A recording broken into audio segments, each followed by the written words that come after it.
Hi everyone. Today I'm going to be talking you through and showing you my Powersheets 2021 goal setting planner and the accessories that I got. I will be using this in conjunction with my Amplify quarterly planner set. Right now I only have the first quarter, which is in goldenrod for January to March of 2021. But I did want to get the Powersheets because while I didn't use them as much as I should have, or really at all in 2020, with 2020 being the crazy year that it was, I do have every intention on being more dedicated to my goals and being intentional with my goals in 2021.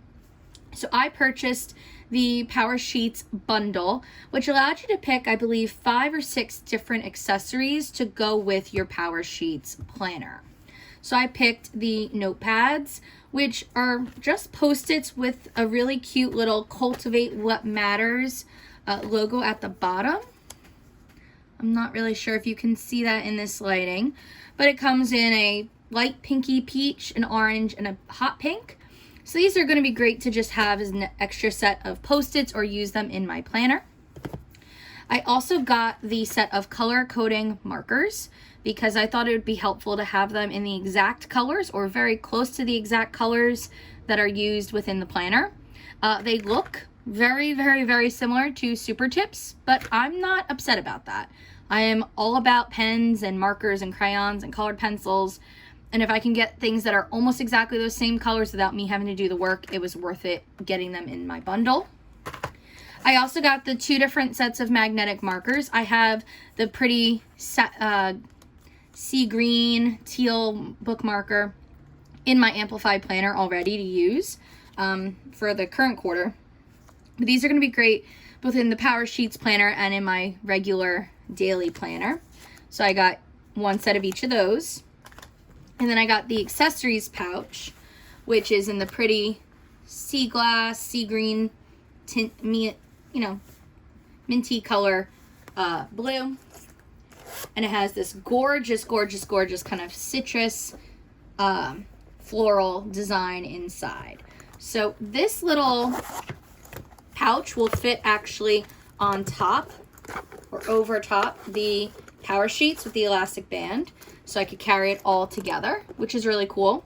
And because this is a very similar size to the Amplify, I can put it over my Amplify planner as well. Great elastic band. So I'm gonna use this for different accessories or just different things I need to carry around with me when I take my planner places. So I just figured pouches are always great to have. So I'm gonna move these out to the side so I can focus on showing you the inside of the planner. I did get it in the, I want to say it's sea glass color, the pretty teal color. It also came in a really pretty light blue, light pink, or the citrusy floral color as well. The other accessory that I got with the bundle was the wild cards packet, and it came with a couple of different wild cards already printed and cut to size for me. So I'll be using these between the Powersheets and my Amplify planner off and on, or just filling out and leaving in the pocket here. So you do have a pocket off to the left of the book, of the planner.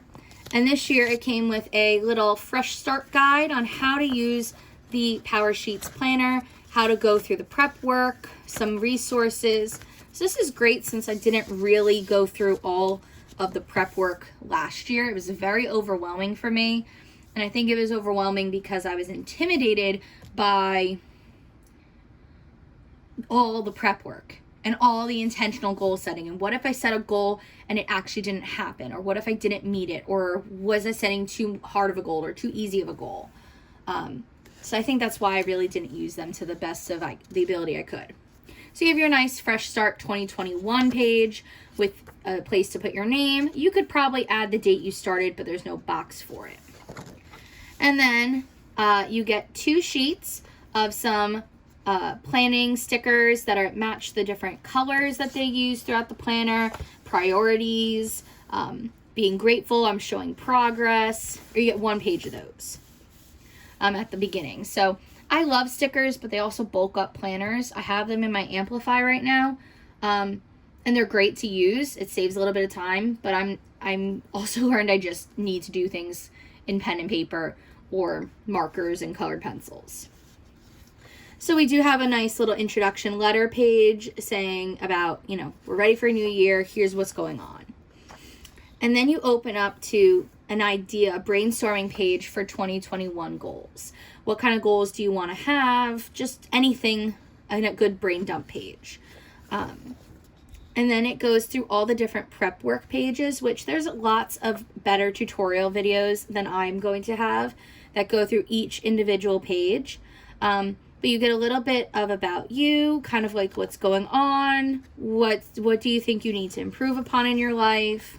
So what are some things that make you feel alive? What passions do you have? And then looking at those 8 different goal areas, which are the exact same or very similar to what I use in my Amplify planner. So I do have similar options to kind of transfer over. And that's why I really wanted to get the Powersheets for this coming year to work with my planning system that I already have of daily, weekly, and monthly plans and hourly schedules to kind of keep track of what are my goals, what are my intentions. Health, friends, spouse, family, finances, work, spiritual or personal growth, fun and recreation. I definitely don't do enough fun or recreational things. And then some things that have worked really well in the last year, people that I'm grateful for, challenges, things that I've learned over the past year in 2020, which we've all learned a lot. And then starting to think about who am I really and what are some things that I'm afraid of? How can I move past those fears and anxiety to become the better version of myself that I want to be? And then kind of looking at the big picture. If nothing else mattered, right? If everything else went away, what do I want to have accomplished and who do I want to be? Things that I want to focus on. And then really beginning, what am I saying yes to and what do I say no to? When I say yes to something, what am I saying no to? They can correlate to each other, which I think I would do. If I say yes to tutoring for 5 hours in the evening and being done at 9 o'clock, what do I say no to? Well, that's 5 hours or maybe 2 hours or 3 hours of not spending time with my husband, which isn't always a bad thing. But if I do that every single night, that's going to hurt my relationship. Saying yes to spending time with my husband means maybe saying no to spending time with friends or family, or saying no to working an extra shift and earning some extra money. None of those are bad, worse, better, anything, but just being mindful of when I say yes to one thing, I say no to other things. And when I say no to something, I'm saying yes to other possibilities. I really think I'm going to use this page a lot more and really keep that in mind for going into 2021. Then there's this really cute Mad Libs page where you kind of take some of the information from the prep work section and fill it in. Kind of your ideal life, right? Your name and how you feel. And in the past, I've done this, but now I'm going to do that. Kind of like an affirmation. And if I actually can fill this out, I'm probably going to read this at least once a week, reaffirming those actions and those goals for myself. I love how there's a little bit more of a how-to guide, and maybe I just didn't notice it last year. That could very well be it. But I like that there's hey, we're going to do this in quarterly sections. Every quarter, every 3 months, you're going to reset your goal. You're going to think of mini action plans, and you're going to think about how they go monthly and daily and weekly, instead of just here's goals, now figure it out. You can kind of say these action items are things I can do monthly, or I can do weekly, or I can do daily to reach that goal. So again, another brain dumping page, some vision board and goals, like ideas of things I want to accomplish. The word of the year, trust the process was my phrase of the year, and I definitely need to learn to trust and have faith a little bit more. So I might be keeping that for 2021. I might come up with another phrase as well. Growing and blooming, becoming the better version of ourselves, and then those 8 different action plans.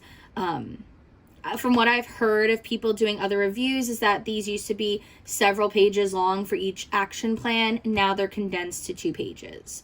So I have a yearly goal and why, some action steps, the mini steps that are going to be taking place. Do I do them weekly or monthly or yearly? Is it aligning with my big picture? Is it aligning with my yes or no list? Does it align with my word of the year? I don't just make goals just to make goals. They have to bring me progress to the life I want to live and to the goals that I want to have for myself, the things I want to do with my life. I don't just make them to make them. And then what's really cool, and I love yearly planning, I love looking ahead. You don't want to accomplish a goal in January if January, February, and March, your quarter 1 is insanely busy. Now, maybe there's never going to be a good time to do something, but looking ahead and looking at those goals really gives you a sense of, is there a better time where I could focus more of my energy on X or Y? And then there's some pages to put wild cards in. Now, not everything is perforated. So I might be ripping things out. I might be scanning and making copies of things to put into my Amplify planner in the back where I have some free note pages. But I definitely think I'm going to be keeping up with this a little bit more. Then for each month, you have a little page to kind of prepare for the month ahead, right? What am I looking forward to in this month? Things I definitely know I need to get done. Could be appointments, could be birthdays, things that might just be clouding my mind, and things I'm looking forward to, I'm hopeful for. Monthly overview. I have so many different planners and calendars that I use monthly pages for. So this might be just another draft where I can draft maybe YouTube content if I want to be creative, or a reading schedule for grad school, or memories for the day, or who I contacted, being intentional with my connections and my friendships. Who am I reaching out to each day? Then it tells us how to make attending lists, which I didn't really use. I think it was because it was just too intimidating. So this guide is really great for me to have. But then it brings us into the actual tending list. Monthly ideas for action plans, weekly and daily. And then plugging it on to the tending page, which I can rip out and put into a different planner. And then, of course, at the end, a month in review page. If I'm saying no to this, I'm saying yes to this. What were things that went well? What are things that didn't go so well at the end of the month?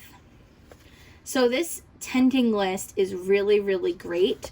I might actually try to make a smaller little page for each week. Like, okay, if my weekly action items are to drink 3 cups of water every day, with these trackers, maybe I want to put them somewhere else.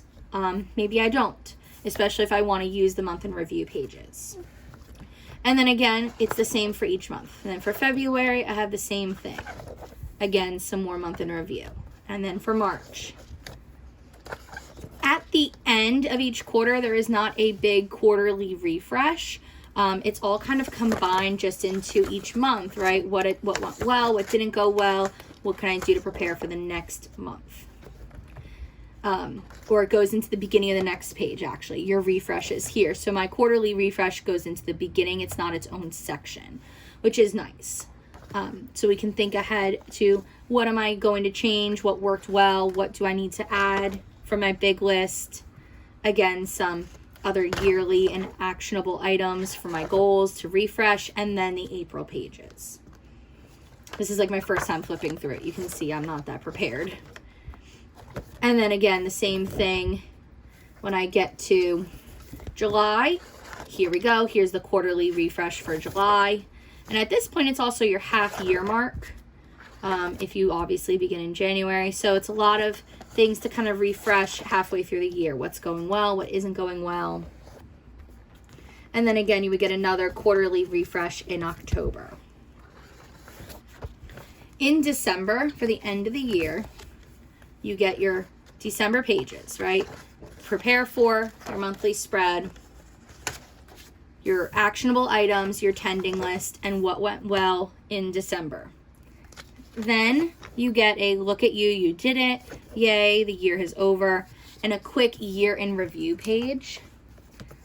and a year in review in regards to your favorite memory or the best thing that happened. Some things like the song you were repeating all year long, your favorite meal, just very quick and easy kind of what went well. This seems a lot more manageable than in years past, or at least from last year when I was trying to be more intentional with my goals. So I think it'll be a little bit easier for me to implement and use. I don't know if I'll be carrying the entire planner around each year, and that's why I like that the tending list at least is able to be ripped out and put somewhere else. But I kind of wish, I know they were trying to condense the pages, but I sort of wish this month in review was not on the back of the tending list. Because if I tape it in and not make it a like window page where I could flip it open to see the back, I'm losing that monthly review. Which for me, it may not be the end of the world because there are not monthly reviews, but quarterly reviews in my actual planner. So it's just something to think about as I move forward through using the Powersheets. And I know it's only almost the end of October. I shouldn't really be thinking ahead to 2021, but it makes me excited. It gets me really happy thinking about all the goals that I can achieve for myself in the future and really start thinking back to the goals I've achieved this year in 2020, even though it's been a crazy, crazy year. So I hope you like this overview, and I'll be doing some updates about my progress with using Powersheets throughout the year. Have a great day, guys. Bye.